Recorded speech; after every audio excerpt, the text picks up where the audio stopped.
Hi, Assalamu alaikum. Welcome back to my YouTube channel. I'm Nilofer, your marketing coach, and in today's video, I'm going to talk about 5 different things that you can do to manage your time efficiently as a small business owner and also reduce overwhelm. Now, I think I already have a video somewhere on my YouTube where I have spoken about similar things, but as a mother of 4 growing children, 2 boys and 2 girls, mashallah, this is a question that I get often, and also things have changed a bit since that last video, and I thought, okay, why not? Alright, so please know that whatever I'm going to suggest today comes from a working mother's point of view.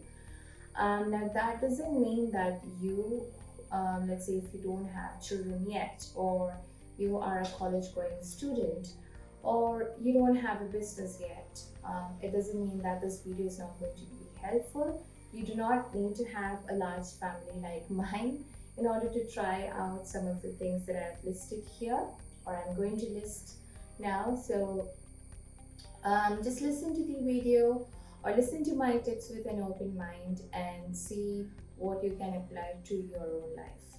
All right? Okay, so the first things first. The first thing that I do is I have a to-do list. Now, whenever I share my to-do list on Instagram stories, I get similar kind of responses. So it's either, oh wow, your list looks really nice. I don't have a fancy setup. I have a dot grid journal or a bullet journal, and I use a ballpoint pen. Sometimes I do a little bit of calligraphy, being a calligraphy artist, but I don't really have any fancy setup compared to what some people do in terms of planning. So I don't know. Whatever the case is, you do not need a dot grid journal. You just can start with a regular notebook and pen. Okay. Then I have I get responses from the other end of the spectrum where people are like, oh, I don't really need a list. I would rather go with the flow. I prefer keeping a mental note of things, and so on and so forth. So it's really up to you. Whatever works for you is fine. For me, as a mother of 4 who has a business or who manages a business, it's not ideal to keep everything stored in my head.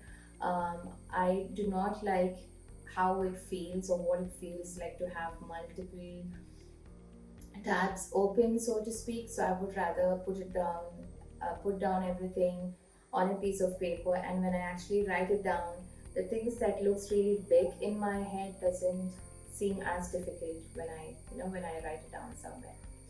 Now, when it comes to my personal to-do list, I have 2 sections. So I start with the date and time, and then I have a morning affirmation or a daily affirmation written down. Sometimes I'm able to come up with these affirmations myself. Sometimes I go looking on Pinterest, but I keep it very quick. I do not like to spend too much time on this. And then I divide it into 2 slots, home and work. So what are the things that I need to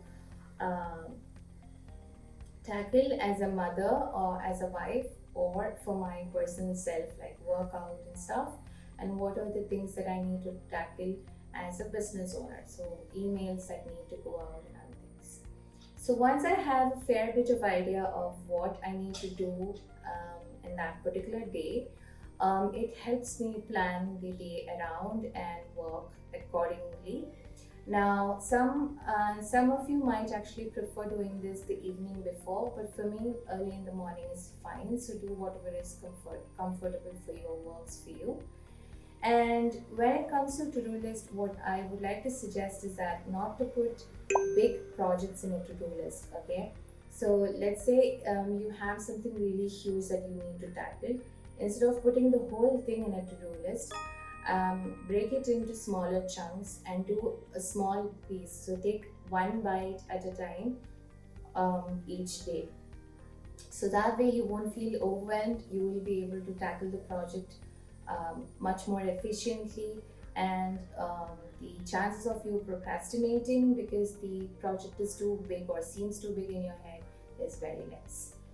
Okay, now comes the second tip, or the second thing that you can do in order to save time, and that is time blocking. So, time blocking, basically what it means is that you take 20 minutes or 30 minutes of a day, for example, and you do only one task in that particular block of time. So you keep your distractions away, your phone or your Wi-Fi is switched off, or notifications are turned off, or whatever it is that usually tends to distract you is put away, and you focus only on one task. Now, as mothers, especially, we have this tendency of multitasking, which is good in certain situations, but not all the time. So instead of multitasking and feeling like a headless chicken running in different directions, trying to do multiple things at a time, my suggestion is that you focus only on one task. So I'll give you two examples. When it comes to work, every day in the morning after I wake up, I do one of the two things. I either work out or I get some admin done. This is before my children wakes up. This is before the world wakes up. So it's really peaceful and quiet, and I am able to get a lot of things done in just 45 to 60 minutes. So it's usually one of the two. If it's a cardio workout, for example, it takes me longer. So I tend to do just that, and then I get into the kitchen to cook breakfast. If it's strength training, for example, then that takes only 15 to 20 minutes, and the rest of the time goes into admin related work. Now, if it's a day when I'm not exercising at all, or it's a rest day, for example, then I would get a lot of admin done. So it could be replying to all the pending DMs, it could be replying to all the emails, it could be writing email newsletters and scheduling at least 4 or 5 of them. It could be batch creating content, something, whatever it is that I picked for that day. I focus just on that, and I get that done. So even before the day has started for the rest of the world, I already have something done, and I'm like a step ahead. I don't need to brag, but that's how it is. Now, the reason why I do this early in the morning, like I said, it's peaceful, it's quiet. I had the opportunity to sleep and get some rest, so my mind is fresh as well. But there was a time when sorry, the room is really warm and I keep sweating. There was a time when I used to stay up late instead and used to work late into the night, but that doesn't help me anymore. It started affecting my sleep, it started affecting my energy levels, it made me more irritated on certain days. So I have switched to waking up early in the morning, but like I said before, you do whatever works for you. Okay. Now, time blocking when it comes to personal stuff. So when I am in the kitchen cooking, that's all I do. I might listen to a podcast, I might listen to some music. So basically, I might multitask in the sense that I might be doing something that doesn't really require my focus at the same time, like listening to a podcast or listening to music. But I won't do, for example, I won't be cooking and replying to DMs. I won't be cooking and replying to emails. I don't do that. So when I'm cooking, that's all that I do. When I'm washing the dishes, again, I might be listening to a podcast or music or sometimes the Quran. But that's it. I don't do two important tasks together in the name of multitasking. I don't do that anymore. Alright, next comes batch creating. Now, whenever I mention batch creating on Instagram or in my email, I am asked how do I batch create or how to get started with batch creating. Now, I'll make a separate video on that, just on batch creating, but basically what it means is that you're already creating content. So why not create content? So instead of creating content for just one day or just writing one post at a time, why not create multiple posts together and keep? Why not create multiple reels and keep? So you might have noticed if you follow me on Instagram that I might be wearing the same outfit on several reels, and that's because I have batch created them. I might even on YouTube. I think this is the third or fourth video that I'm filming today, but I'm not going to post them all together in one go. I'm going to post them one video 1 week at a time, right? The same thing with reels, same thing with carousel. So you're sitting down to create content anyway, so you create all of them. So you create multiples in one go. Now this takes a bit of practice. I wouldn't suggest batch creating to someone who's completely new to the content creation game, or I wouldn't suggest this to someone who doesn't know their audience well, or how what are the kind of pain points that you are trying to solve for your audience, or you're still finding your footing in your business and all of that. And also it does require a bit of planning and a bit of strategizing. So I think a separate video on just on batch creating would be better. Okay, next comes meal planning and prepping. Now, as a mother, as a woman who has the duty of, who has the responsibility of cooking, let's not get into the whole thing of why can't men cook, because that's a whole another video. But as someone who has to cook and feed her children, meal planning and prepping is a great way for me to reduce my overwhelm, for me to reduce my sense of anxiety and stress and all of that. Many times people ask me, how am I able to do the things that I am doing with 4 children in tow? And one of the main reasons behind is that I believe that if a child is fed and is happy, his or her tummy is full, then the chances of them coming and asking me for attention, or them being cranky or hangry, not hungry, is very less. Which means they are in their own world, playing with their siblings, doing their own thing, and I can do whatever I can in that little pocket of time. And also, if let's say it's a workshop day, so pre-COVID time when I was teaching in-person workshops, when I had my own retail shop and online store and all of that, having things ready, prepped and cooked and ready in the fridge and freezer was a huge help. It saved me a lot of time. I cannot tell you how much of a help it is to have your meals prepped. If not the full meal prepped, at least half of it, or something as simple as having garlic and ginger already peeled and ready in your fridge is going to help you a lot. Okay, so for those of you who are not familiar with Indian cooking, we use a lot of garlic and ginger in our cooking. So having them peeled and chopped or minced and ready, or made into paste and ready in the fridge, is like one less thing to worry about when we have to make a curry or when we have to cook something. Right? So I actually did a live session on my Instagram just on meal planning and prepping, why you should consider it, and what are the things that I do, and it had a lot of interaction from my audience members as well. I'm going to link to that video in the description box below. You can check it out whenever you have time. And the last and final tip for today is to set boundaries. Now, as women, and especially from the Indian subcontinent, and also as a Muslim woman, we are taught from the get-go, from the day we are born, that we should make sacrifices, we should do all the adjustments, we should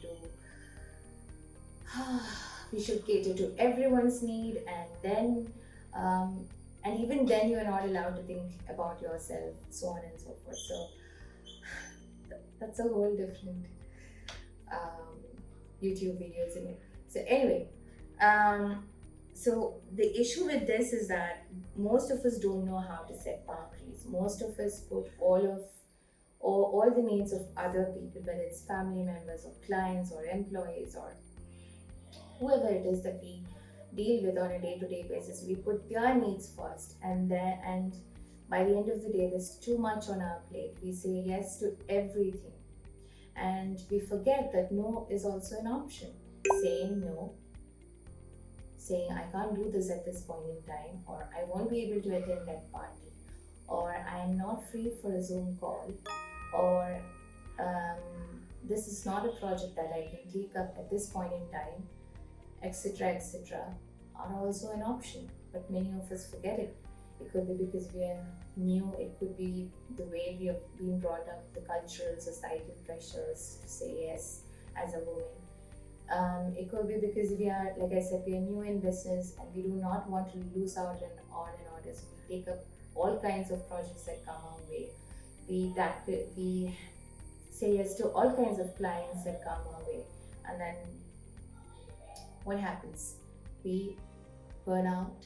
We we have anxiety. We have panic attacks. We have too much on our plate, and although we might be doing the kind of work that we enjoy, we're not really in a happy place, or we're not really in a good state of, in a healthy state of mind.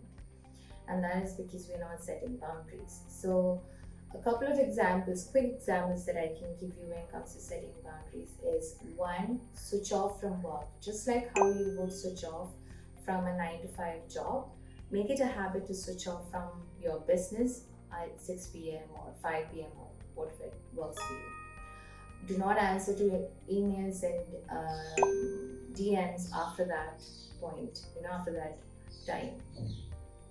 You can communicate this on your stories or on your Instagram bio, on your website, that your working hours are from 9 a.m. to 5 p.m. Or you can have an automated reply to emails or to DMs that says that we will reply to, we have received your email and we will get back to you in the next 24 to 48 hours, so that the other person knows that okay, they are going to reply and they're not going to bother you everywhere. Set boundaries with yourself. Teach yourself to say no to things that doesn't serve you. Remind yourself constantly that you do not have to take up a project, or you do not have to deal with a client who is giving you all the bad feelings even before he or she has signed, made the payment, or you have sent an invoice. So, for example, a client comes in and the way they are speaking to you, their words, their demeanor, their body language and all is giving you all the wrong feelings from the get-go. Don't take up that project just because you need a project. The same way, if there is a project, if somebody comes to you inquiring about doing something for free or for exposure, and you're not in a position to do that, don't say yes and take it up just because you want that exposure or you think it's going to bring you something. Think things through and only accept those projects and clients who is a good fit for you and your business in the long run. Okay, so filter out things that's not serving you and only do those things that's serving you or that's bringing you joy and happiness.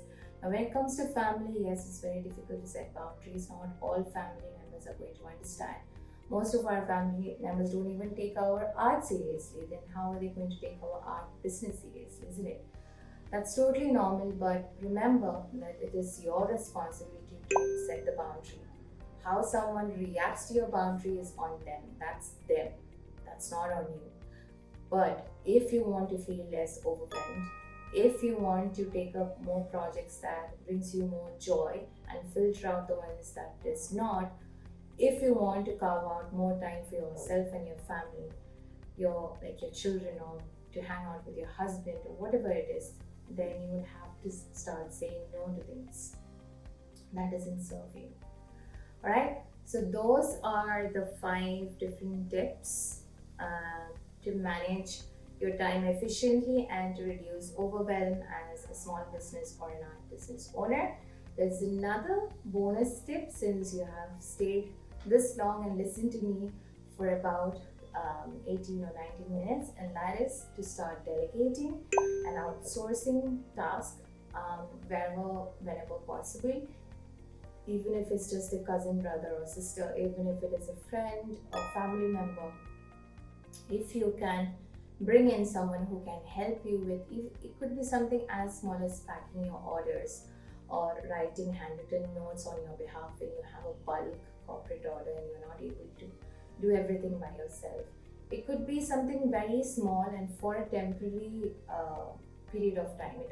When we say outsource or when we say delegate, It doesn't mean bringing in a full-time employee right away. Okay, we can start small, give smaller tasks on a temporary basis, and then start growing from there. So that's the bonus tip for today. I hope you enjoyed the video in the sense that you were able to learn something new. And if you did, let me know in the comments. Leave a like, share with your friends, and do not forget to subscribe and turn on the notification button. Thank you so much. I'll speak to you soon. Bye.